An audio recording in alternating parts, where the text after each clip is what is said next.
Realmente, nosotros decidimos luchar, los peruanos arriesgamos y juntos ganamos.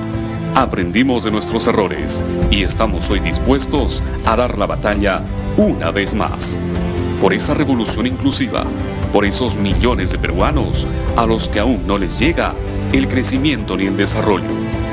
Fuerza Popular es la expresión del Perú migrante y provinciano, del Perú excluido, de las comunidades nativas e indígenas, de ese Perú emergente y emprendedor. En Fuerza Popular estamos los jóvenes, los adultos, las mujeres, estamos todos. Tenemos la fuerza, tenemos las ganas, queremos cambiar este país y con Keiko Fujimori lo haremos. Espacio no electoral gratuito. Ley de partidos políticos. Reglamento de financiamiento y supervisión de fondos partidarios. Muy bien, que continuamos hablando de Colombia y además esa posición del ejército, fue el Ejército de Liberación que mostró la pierna del muchacho que la había perdido del soldado en Colombia, mostrando pues un grado pues de violencia o crueldad, se puede decir, ¿no? Entonces, no sé, es difícil poder explicar el nivel en el cual se están llevando esas negociaciones, ¿no? El nivel de violencia que vive Colombia. Sí, pero nuevamente el tema creo que es para el gobierno que si negocia con ambos grupos por separados, puede utilizar los progresos en la negociación con uno de los grupos, el más importante, las FARC, como mecanismo de presión sobre el otro grupo. Me parece que ese es el sentido de la estrategia del gobierno de Santos. Muy bien, ahora vamos a hablar de México. Los expertos enviados por la Corte para el caso de los 43 estudiantes desaparecidos advirtieron que las denuncias por tortura de más de una decena de detenidos pueden tener consecuencias muy negativas para el proceso. Los enviados por la Comisión Interamericana de Derechos Humanos a México por la desaparición de los 43 estudiantes de Ayotzinapa advirtieron que las denuncias por tortura de más de una docena de detenidos pueden tener consecuencias muy negativas para el proceso. Uno de los expertos, el psicólogo español Carlos Beristain, señala que un grupo numeroso de los 16 entrevistados denunciaron haber sufrido malos tratos. La fragmentación consideramos que es un elemento que puede ser negativo y que hemos hecho referencias muy concretas para que ojalá, digamos, en este tiempo se tomen decisiones hacia esa acumulación del caso que mejore, digamos, los resultados de la investigación, ¿no? Porque hay muchos hechos, hay muchos elementos de una averiguación o de un caso que te pueden dar elementos para otra averiguación y otro caso, y si en ese escenario se da una investigación, pues se corre el riesgo de perder evidencias o perder, digamos, hallazgos importantes para el conjunto. Los expertos pidieron a las autoridades mexicanas que apliquen el protocolo de Estambul para que se compruebe la veracidad de las denuncias. Beristain también lamentó que un mes y medio después de haber solicitado entrevistarse con militares de Iguala, todavía no hayan recibido autorización de las autoridades. En la reconstrucción del crimen que estremeció a México y a la comunidad internacional, la Fiscalía General concluyó que la noche del 26 de septiembre los 43 estudiantes fueron atacados por policías de Iguala, coludidos por miembros del cartel Guerreros Unidos por una orden del entonces alcalde José Luis Abarca. La misión de la Corte Interamericana de Derechos Humanos, creada por acuerdo del Estado mexicano y los padres de los estudiantes, empezó a trabajar en el terreno en México en marzo y espera presentar sus conclusiones a finales de agosto.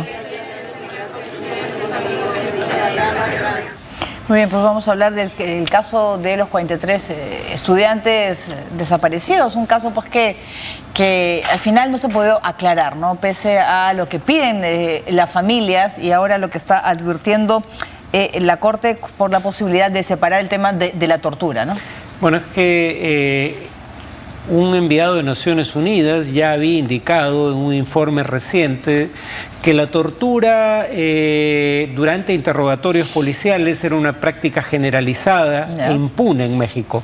El gobierno mexicano en ese momento puso el grito en el cielo diciendo que el informe no era fidedigno, no se atenía a los hechos, y poco después ahora tenemos que una entidad internacional de distinta naturaleza, no Naciones Unidas, sino la Comisión de Derechos Humanos, o la Comisión, perdón, Interamericana de Derechos Humanos, dice que cuando interroga a los acusados por los actos de Ayotzinapa, que dieron lugar al secuestro y desaparición de estos 43 estudiantes, la mayoría de los interrogados alega haber sido torturado, o sea, cosa que va en la línea de lo dicho por el relator de Derechos Humanos de Naciones Unidas y negado por el gobierno. Y claro, lo que dice la comisión es, esto puede viciar todo el proceso, porque si se llega a comprobar que fueron torturados, confesiones obtenidas bajo tortura no van a ser, digamos, legalmente válidas en un proceso judicial. Pero vemos que el tema de la impunidad se mantiene en México, ¿no? Lamentablemente, sí. ¿No? Pese a cualquier, bueno, pese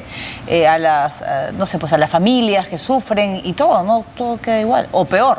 Claro, y en este caso, lo peor del caso es que se tortura a quienes son acusados de haber torturado a los estudiantes. Muy bien, nosotros ahora vamos a hablar de Guatemala. El presidente Otto Pérez Molina envió al Congreso una terna de 3 posibles candidatos para cubrir el puesto de la vicepresidencia, lugar que quedó vacante tras la renuncia de Roxana Baldetti, quien se vio obligada a renunciar al verse involucrada en un escándalo de corrupción. En conferencia de prensa, Pérez Molina alabó las capacidades de los futuros preseleccionados al puesto de gobierno, entre los que destaca el ministro de Trabajo, Carlos Contreras, la responsable de la reforma de la policía, Adela Camacho, y el comisionado presidencial en agro, Adrián Zapata. El viernes pasado, Roxana Baldetti puso a su cargo a disposición tras revelarse sus vínculos con el grupo criminal La Línea. Según el Ministerio Público de ese país, controlaba la Superintendencia de Administración Tributaria SAT. Muy bien, está prácticamente acorralada la ya ex vicepresidenta, sin embargo está blindado el presidente y personas de su entorno, ¿no? En tanto sea presidente, ¿no? Porque una vez que deje el cargo, claro, probablemente tenga derecho de antejuicio, pero en todo caso podría ser investigado. En el caso de la vicepresidenta, el tema es que es su secretario personal y que estaba con ella cuando se hace la denuncia en un viaje en Corea del Sur, y estando juntos en Corea del Sur, de repente él desaparece, no regresa al país para afrontar las denuncias en su contra, y tanto el secretario privado de la vicepresidenta como otros involucrados en este escándalo son gente que el gobierno había nombrado luego de haber sido destituidos por problemas de corrupción aparente, aunque no se llegaron a juzgar en otras instancias oficiales, eran nombrados en nuevas instancias oficiales. O sea, la relación tanto con el presidente como con la vicepresidenta es directa, y por eso quienes marchaban pedían la renuncia de ambos. Prueba del desprestigio del gobierno es que el gobierno no pudo conseguir una personalidad independiente y prestigiosa a su vez ante la población que aceptara ser vicepresidente interino en los 8 meses de gobierno que quedan. Claro, porque al final independiente no se quiere quemar, se puede decir, ¿no? Tiene que ser alguien de su propio entorno. Muy bien, vamos a hacer una primera pausa y vamos a regresar luego de la misma con la situación que se está viviendo en Yemen. Los residentes de Saná desconfían de la tregua humanitaria. Volvemos con todos los detalles.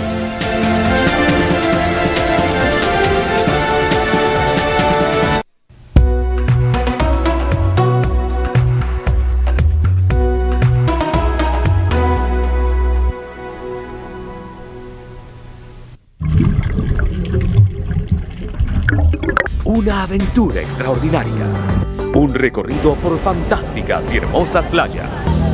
Primera gran playa del día de hoy. Diversidad de aves acuáticas silvestres en los humedales de Ite. Ahora les toca verlo a ustedes. Navegación a los islotes habitados por inquietos lobos marinos. Y buceando encontraremos un mundo lleno de vida. Tacna.